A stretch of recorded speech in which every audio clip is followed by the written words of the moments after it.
chapter 5. Why do I want you to read that? Answer. Because when Calvin got to Geneva, there were some people already there. Not only were there some people already there, but the Reformation had started. And this is an incredible chapter on some astonishingly vivacious women. One of whom, you've got to say, before Calvin got there, all hell broke loose in Geneva. The Protestants were running around trying to smash statues, and the Catholics were running around trying to defend statues. Very, very interesting. Very, very exciting. There's the story of a woman who heard a Protestant preacher come to Geneva. She was so astonished by what he had to say. She went to Booth and she stayed to listen. And then she borrowed somebody's Bible and she locked herself up in her room for a long time. Read the New Testament all the way through, came out, converted, and then began to preach. Interesting. So, anyway, this Jane Dempsey Douglas, Women, Freedom, and Calvin, will give you an insight into some of the people who are at Geneva before Calvin. We are going to have Miles read and Dr. Maddox reading today. A little account, so you hear that, how he got to Geneva. We can't say in Calvinism that he got there by accident. That would be a mistake, but he thought he was going there by accident. There was a war going on. He got to Geneva by accident, he thought, and he was going to leave, and Farrell, this is a very interesting guy, William Farrell, said to Calvin, "You're going to stay and help me with the Reformation in Geneva." He said, "No, I'm not. And the reason I'm not is because I'm shy and I'm a scholar and I want to write my books and I don't want to get involved in things like that." And then Farrell said, "Remember what God did to Jonah." And Calvin was so terrified, he stayed. What date? Calvin gets to Geneva in 1536 and is kicked out in 1538. Delighted to go. Said he hated it. And now he could go ahead and have a quiet life. And then Butzer from Strasbourg said to Calvin, "I want you to come to Strasbourg and help me with the Reformation there." And When was that?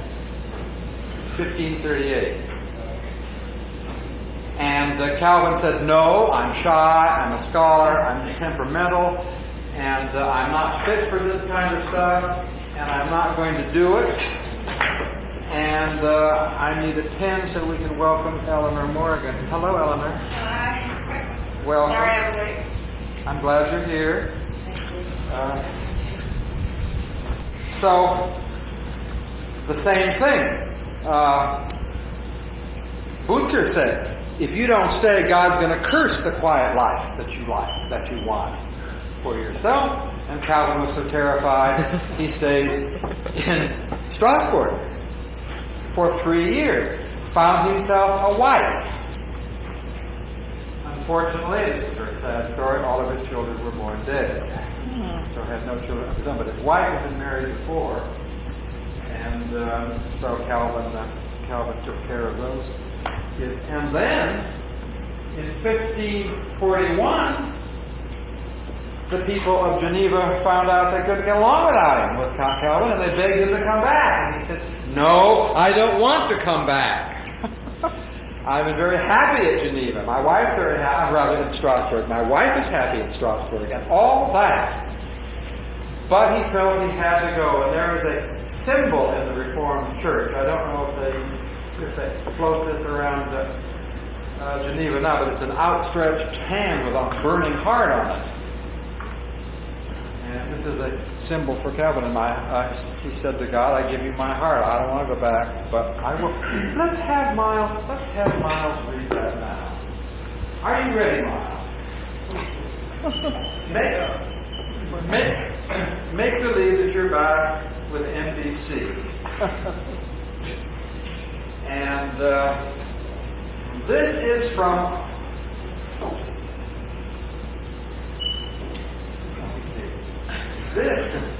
This is one of the few autobiographical texts that we have from Calvin.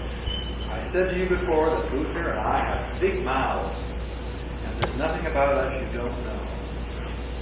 Calvin is very, very reticent. But in his commentary to the Psalms, there is a very, very important autobiographical statement. And Miles is going to do it for you. And in the Psalms, he's sort of fooling around in this with comparing himself with David. Now, he doesn't want to go that far. I'm not really as good as David. And yet, David and I have had some experiences in common and so on, so he really does want to compare himself with David, but he doesn't want to be too immodest. You get the point. Now, the dogmatic reading.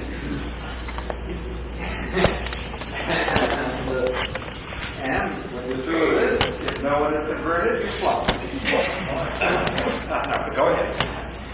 It goes without saying that my own position is far below David's, and yet as he was elevated from sheepfolds to the highest position of authority, so God took me also from obscure and small beginnings and honored me with the office of herald and minister of the gospel. My father intended me as a young boy for theology, but when he saw that the science of law made those who cultivated wealthy, he was led to change his mind by the hope of material gain. Very good. Stop for just a moment. You will remember when you read the Vendel that he did start out at the University of Paris studying theology.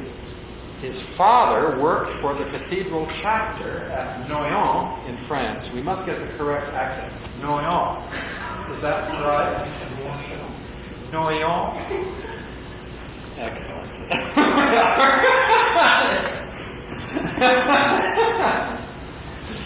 As I told you last time, my French is really terrible. My mother-in-law was French.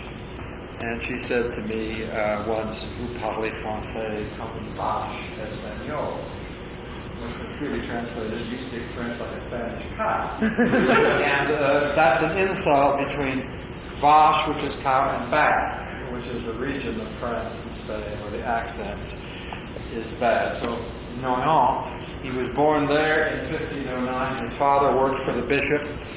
So he was able to get money for young Calvin to study. And also, this is very, very important too. They themselves were not all that rich, but he was able to play around with the rich kids. And so there is a certain aristocratic demeanor to Calvin's life. He's not the peasant that Martin Luther was. So. We have some more bass in the voice. Oh, here, Mr. Ted Baxter, Action News.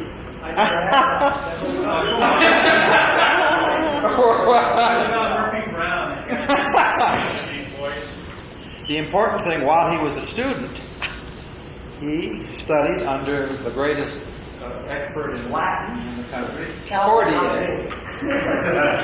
Cordier, C-O-R-D-I-E-R, that's in your Vendel book. I expect you to know that. And then the greatest expert in Greek, Volmar, who was a Lutheran. That's interesting. And then one of the great professors of law, and so on.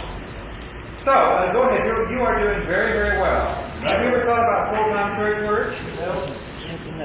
Like Jim from Rookie Brown. Yes. I've never watched it. You'll never be vice president. Keep on going. So it happened that I was called back to the study of philosophy to learn law. I followed my father's wish and attempted to do faithful work in this field. But This God, is very important. Luther also studied for law. That's important. And the reason that Luther's kid, that young Martin, was sent off to law school is because old Hans, Luther's father, thought that becoming a lawyer makes you rich. And there will be somebody to take care of me in my old age, said Luther's father, which is why I sent my kid to law school. Continue. But God. I beg your pardon. Well, this is your favorite line, isn't it? But God. Yes. Oh, yes. And this is very important.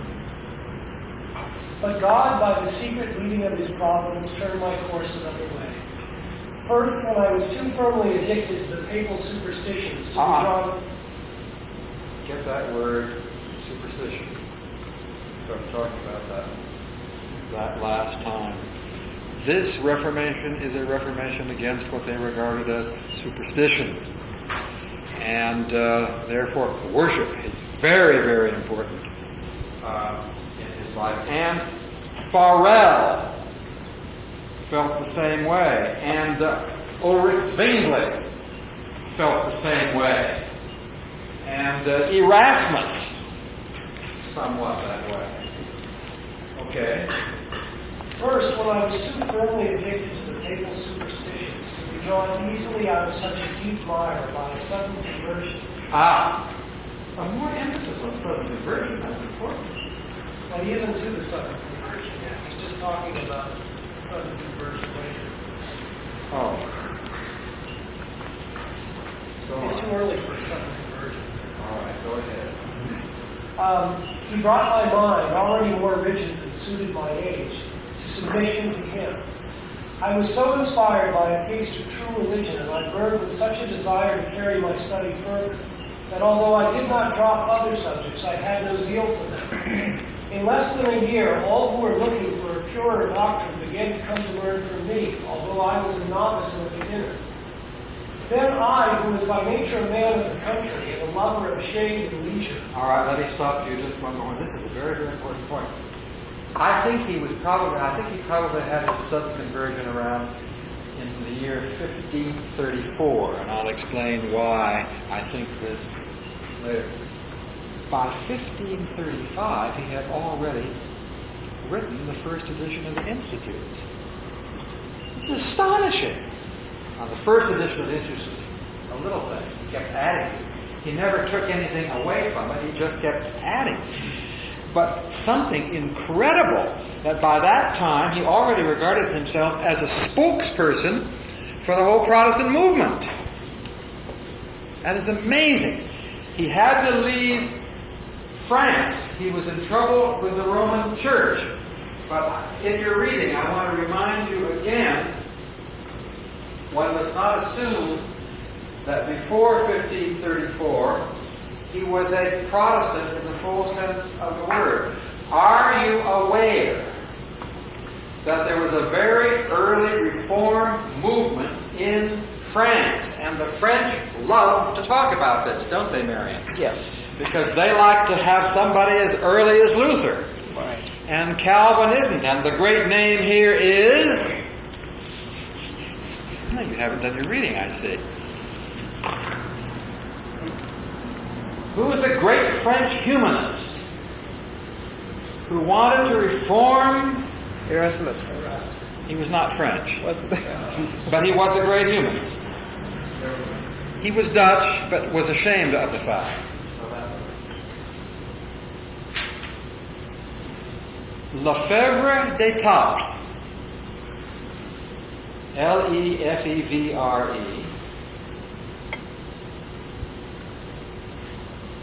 D apostrophe Eteatles.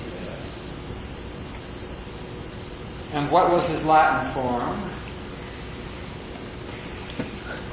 I'm just letting you know what you should have known. Say the name again. Lefebvre d'Etaples. Would you like to say it in good French? Lefebvre d'Etaples. Once more. Lefebvre d'Etaples. It was chocolate. One of the great French humanists. That's right. The greatest of the French humanists.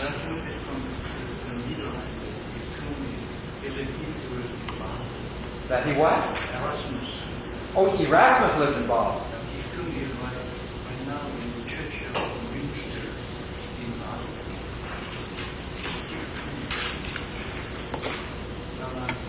The main activity Basel was the main place of Erasmus.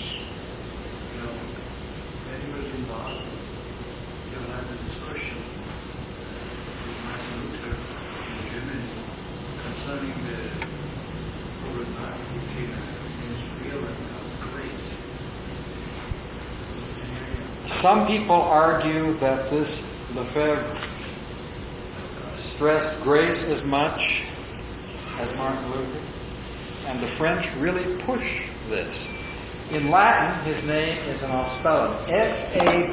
Stapulensis. Faber, Stapulensis.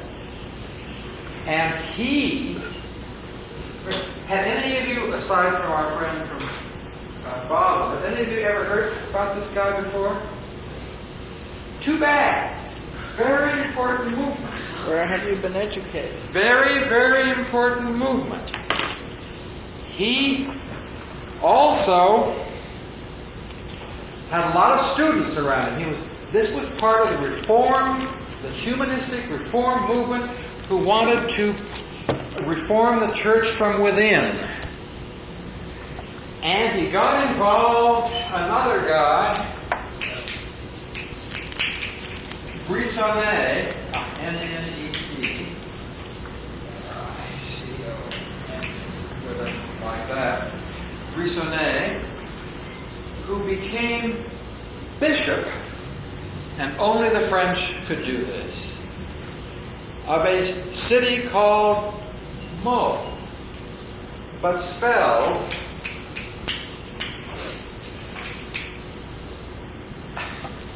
yes.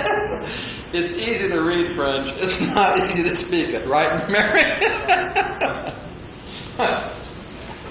And there a whole reform movement got started in France. And one of the young men involved in this reform movement was Farel. Trying to put everybody together here.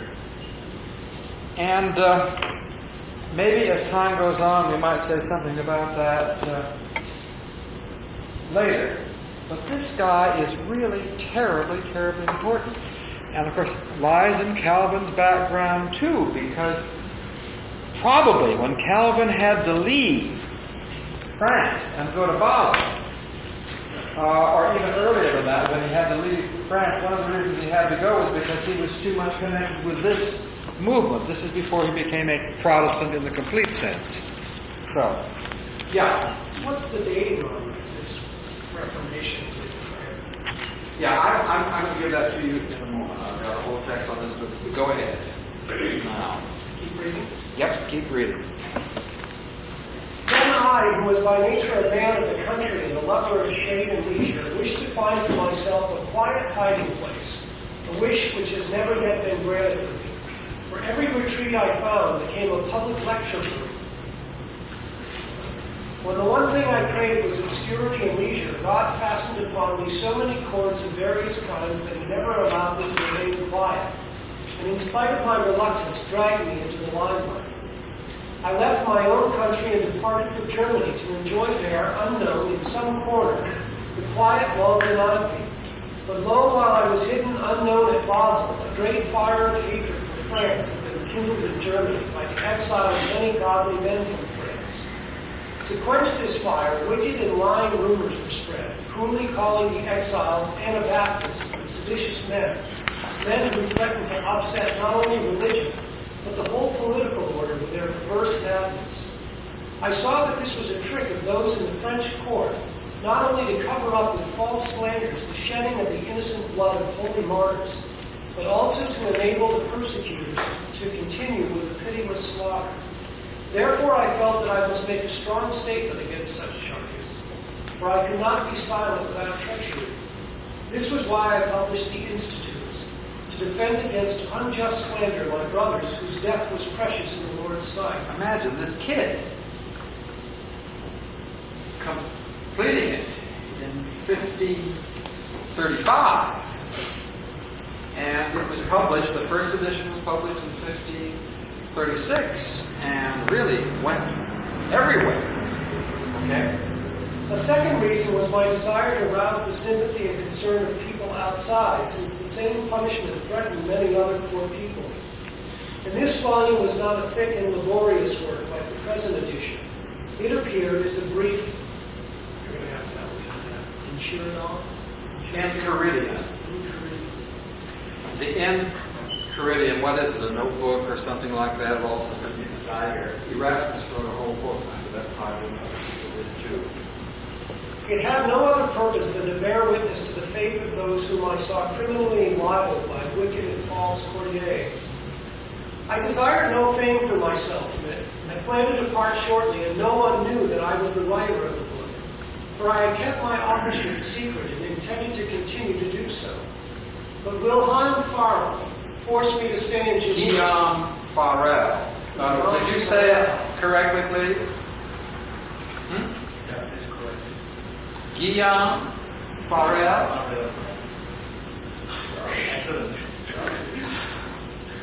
I can only regard it as well, but I got Guillaume Farrell. Saving me from the jaws. Well, never. Okay, go ahead. But Guillaume Farrell forced me to stay in Geneva, not so much by advice or urging as by command, which had the power of God's hand laid violently upon me from heaven. Since the wars had closed the direct road to Strasbourg, I had meant to pass through Geneva quickly and had determined not to be delayed there more than one night. A short time before, by work of the same good man, Farrell, and of Peter Viret, the papacy had been banished from the city. But things were still unsettled, and the place was divided into evil and harmful factions. One man, who has since shamefully gone back to the papists, took immediate action to make me known. Then Farrell, who was working with incredible zeal to promote the gospel, bent all his efforts to keep me in the city. And when he realized that I was determined to study in privacy in some obscure place and saw that he gained nothing by entreaty, he descended to cursing and said that God would surely curse my peace if I held back from leaving home at a time of such great need. Terrified by his words and conscious of my own timidity and cowardice, I gave up my journey and attempted to apply whatever gift I had in defense of my faith. Thank you. Very, very good. That's what happened. The Reformation had started in Geneva before Calvin got there. But you can't have a Reformation just by running around smashing idols. You've got to do other things too. And Farrell had all he could do to try to get this thing going. And so he begged Calvin to stay, and Calvin refused, and then he began to curse him. And told him if he didn't, terrible things would happen. And Calvin was so scared about all of this that he said, yes. Is this 1541? This is 1536. This is the first time he comes to The first time Calvin in Geneva, 1536. He stays there for 2 years. I want to say one other thing about Calvin's background. The biggest thing available on Calvin's life is by a Swiss scholar by the name of Doumer. Doumergue. Doumer. You will notice in some of your, it's a 7-volume thing, enormous, just enormous. Never been translated into English. The problem with it is that he likes Calvin more than anybody should. I mean, I like Calvin, but this guy really goes wild. I mean, he like Calvin against everything. And Doumer, when he looked back on Calvin's life, he reflected upon the providential preparation that Calvin had for his life's work. Driven out of Noyon by illness that was sweeping the country, Calvin's Paris was led to find Cordier, C-O-R-D-I-E-R, Cordier, the best Latin teacher in the land. Then when he went to Orleans to study law, Bolmar, W-O-L-M-A-R, the best teacher of Greek. The Middle Ages provided him with the Collège de Montaigu to sharpen his dialectical powers. The New Age, this was a humanistic college, supplied him with the Collège de France to instruct him in languages and the critical techniques of humanism. Incredible education. The Roman Church exposed her abuses to him, and for a while kept him in jail. then this. I wish I could have been a mouse in the wall to have heard this conversation.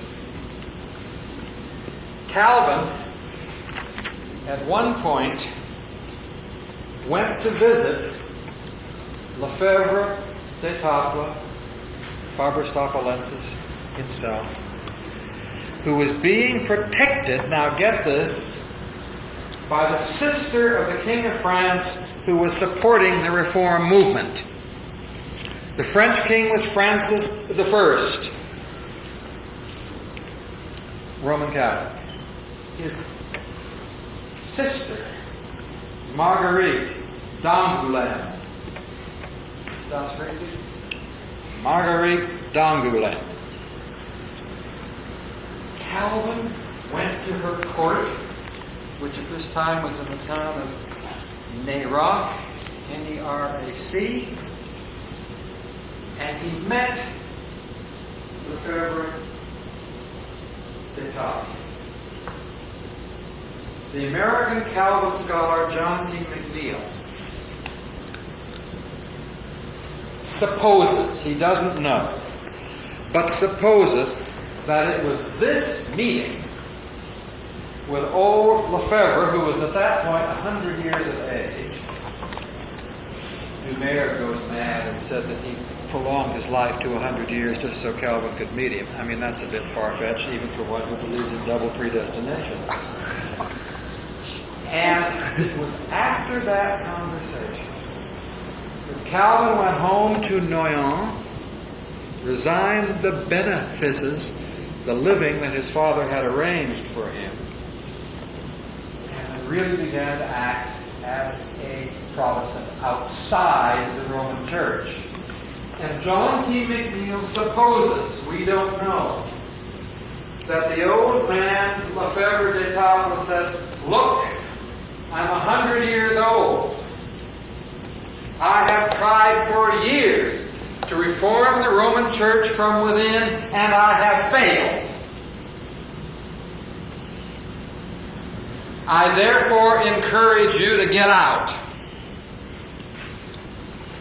We don't know that that's the case, right? You're all with me. But nevertheless, it was after this meeting that Calvin went home, resigned the money he was getting from the Roman Church. This was in 1534, and became an active participant, not just in the Reform movement within the Roman Church, but the Protestant movement outside of the Roman Church, because maybe Lefebvre had said, there's no way you can work within this institution. A lot of people have found that out before and since.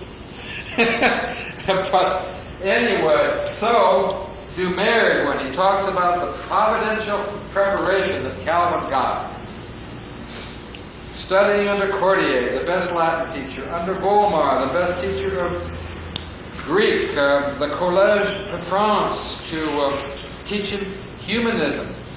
The great scholar Lefebvre prolonged his life to 100 years in order to give the young scholar his blessing. Finally, he was ready. The institutes were the result, so says Dumaire. One scholar says, this I fear is to out Calvin in deciphering the decrees of the providence of God. But nevertheless, here is a remarkable convergence of training, genius, and opportunity, which produced the first edition of the Institutes. And Farel had heard about this. And when Calvin went through Geneva on his way someplace else because of the war, Farel heard he was there and made him stay. You ask about some of the dating for Lefebvre d'Etaples. In 1509, he came out with a book on the Psalms, which greatly influenced Luther. Luther read this guy.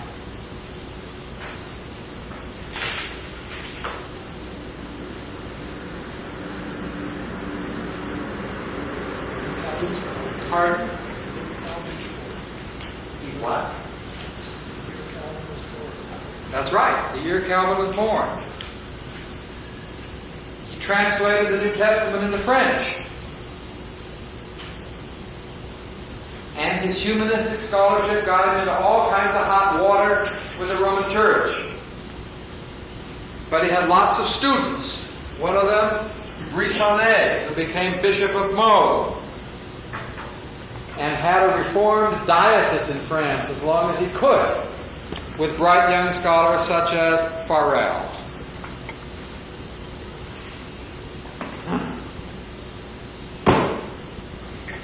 Okay.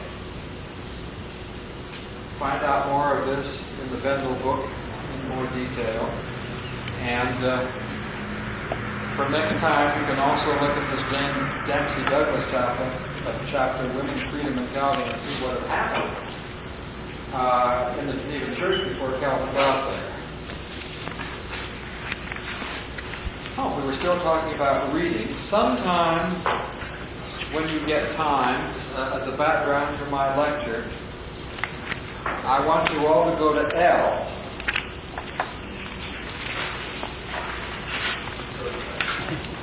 Go right straight to L.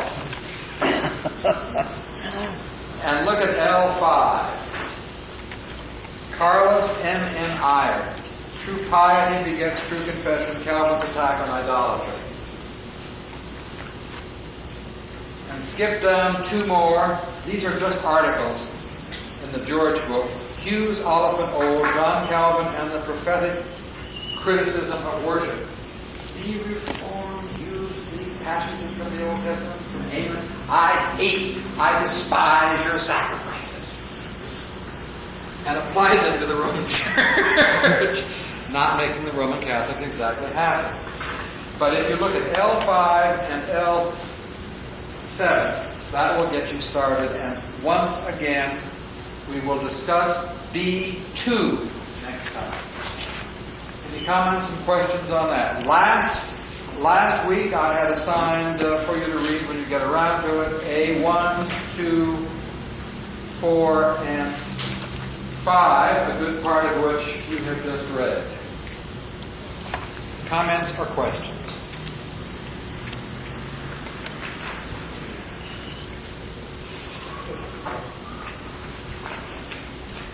Okay. May I go ahead with that brief little nothing? I know, I feel the same way. I told you last time that the Barthian movement, the Neo-Orthodox movement, helped to carry a renaissance of Luther and Calvin studies along. And from now and then, I want to point out to you certain points of contact between Karl Barth and this Neo-Reformation or Neo-Orthodox movement or crisis theology movement or whatever you want to call it, and Calvin himself, because in a very conscious way, Barth returned to Luther and Calvin to battle against the whole liberal movement of the 19th century. And our friend Wilhelm Pauck said Barth was half right on this. Also half wrong, but that is another point. Last time we met, I called your attention to Karl Barth's passage on the genius and failure of the Roman Mass, didn't I? He called it a religious masterpiece. The high watermark in the development of the history of religion and admits of no rival. And Karl Barth says that's just what is wrong with it, because religious masterpieces are one thing and Christian faith is something else. And the key term we talked about last time was obedience. Worship is not to be thought out from the view of solemnity, beauty, drama, education, psychology, mystery, and so on, but is a matter of obedience to Christ and His gospel. And there, Barth is just like Calvin. And I want to mention now another way that Barth was like Calvin. And that is in the whole question of natural theology. Calvin rejected natural theology. That is a theology which goes ahead on its own without any reference to Scripture or revelation, arguing from the design of nature or whatever you want to have. And the whole Reform movement is against that, and Barth is against it. And one of the examples I want to give you from this is Barth was offered the chance to give the Gifford Lectures. Have you ever heard of the Gifford Lectures? In fact, the one who's giving the Gifford Lectures now is Jaroslav Pelikan from Yale. This is one of the most prestigious of all lectureships in the world. Wasn't Reinhold Niebuhr there? And Reinhold Niebuhr gave the Gifford Lectures, and out of this, came the Nature and Destiny of Man. And Paul Tillich. And Paul Tillich, too, gave the Gifford Lectures. It's in Scotland, one of the most prestigious lectures that one can have. And Barth was invited to give these lectures in 1937 and 1938. But there was a problem. And the problem illustrates Barth and Calvin. Lord Gifford, who came up with the money to start these lectures, and who had died in 1887, left a will with two unambiguously clear requirements in regard to the lecture to be held. One, the lecture shall have as their subject natural theology, in the widest sense of the term, a science of God, of the relations in which the world stands to God, and of human ethics and morality. This science, said Lord Gifford, is to be constructed independently of all historical religions. It's not to be based upon Christian revelation or Buddhist revelation or Muslim revelation or Jewish revelation or any other kind of revelation. It's supposed to be done without that, independently of all historical religions and religious bodies. And, he said, is a strict natural science like chemistry and astrology. Hot diggity dog. Without reference to or reliance upon any supposed special, exceptional, or so-called miraculous revelation. Revelation is out of it. You should really like Barth by the time we are through with this. You really should. You haven't been quite fair to him. 2. The Gifford Lecture shall serve the promoting, advancing, teaching, and diffusing of the study of such natural theology among all classes of society and among the whole population of Scotland. So Barth, a Reformed theologian, gets an invitation to do this.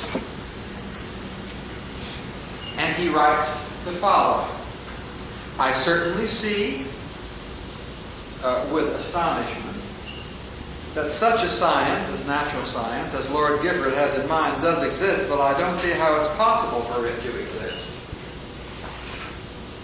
I am convinced that so far as it has existed and still exists, it owes its existence to a radical error. That is, it's a mistake. He says in response to being invited to do this. As a Reformed theologian, he wrote, I am subject to an ordinance which would keep me away from natural theology, even if I liked it, which I do not. Yes, you want to say something? It's very important. Even I like it. This formulation of Kalmar, when the leader says is rejecting this spirituality. What's the aim? What's the purpose of natural theology? According to the Bible, natural theology should be restoring interest and material condition of human life. That is the social justice. This natural, in German term, Natürlichkeit of human being. the pure intellect means social concern and social life. So in the revelation, otherwise restore, otherwise find out their concern. Okay, and by the way, that comes out of Calvinism too.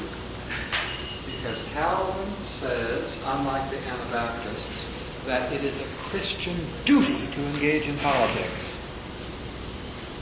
Don't think your social action is something new. Nothing new. No, nothing is new. But in fact, Calvin even referred to magistrates sometimes as gods. Astonishing statement. And everybody must get involved because the purpose is to change society. And that comes out of the biblical revelation. So anyway, Barth says, as a Reformed theologian, I'm subject to an ordinance which would keep me away from natural theology, even if my personal opinions incline me to it. Which they don't. It cannot really be the business of a Reformed theologian to raise so much as his little finger to support such an undertaking in any positive way. And then he says, I am an avowed opponent of all natural theology.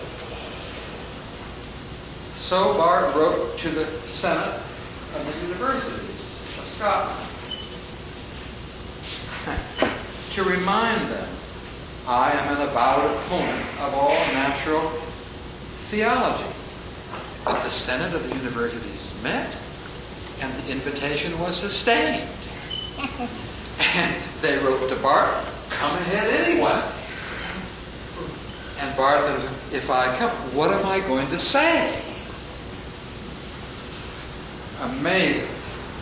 The invitation was sustained and Barth accepted. And then, after talking to Miles Saunders about the issue, decided he would lecture on one of Miles' famous documents, the Scots Confession of 1560. That's true. The Miles business is not.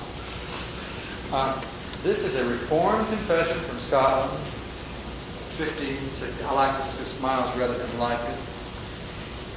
Imagine going to Scotland and then lecturing on the Scots Confession of 1560, which is completely different from natural theology.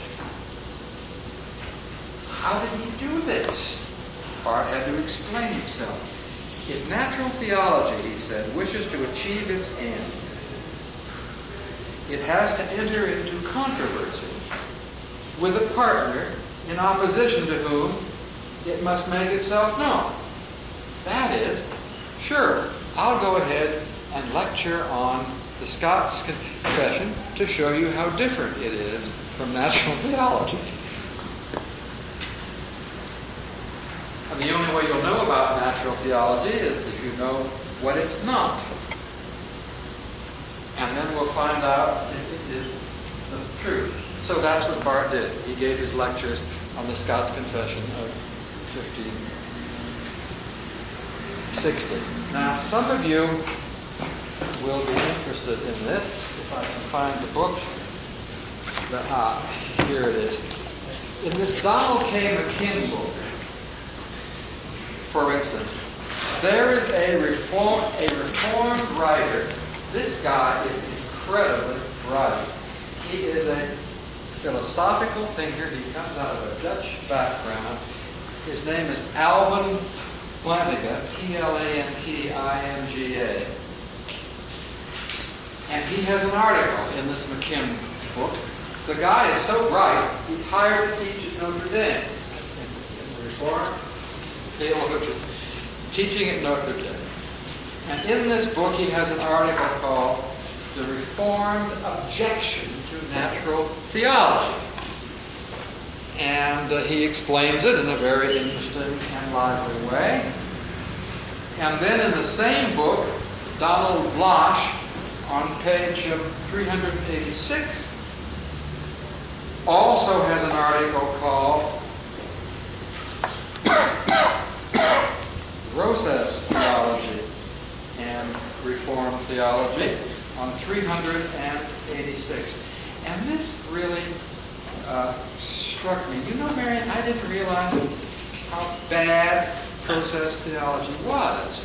At least Until you say it. at least in comparison with Reformed theology, and I didn't realize that the process theologians, we're talking about Whitehead, and we're talking about John Cobb down at Claremont, Charles Hartson. Charles Hartson, Williamson. Daniel Day Williams. Daniel Day Williams, Schubert Ogden, Marjorie Shushaki, all of these people are process people, and their great enemy is what? Augustinian and Calvinistic doctrine on the sovereignty of God, which they hate. Page 356, very interesting point. This guy really expresses this in a very strong way. It is the Augustinian and Calvinistic doctrine of the sovereignty of God. That process theology is against. They are also against the irresistibility of grace. You can say no to grace. Well, I'm not sure everybody could. I don't think Paul thought that he could on the Damascus Road. If I had seen a show like that, I would have been converted immediately too. If you can resist it, it's not great. How's that? Very good. The irresistibility of grace. They also reject revelation as divine intervention. And just as Augustine and Calvin are the bad people of the past, so Karl Barth is regarded as the main threat at the moment. They like Thomas Aquinas insofar as he uses natural theology, but I don't think they really understand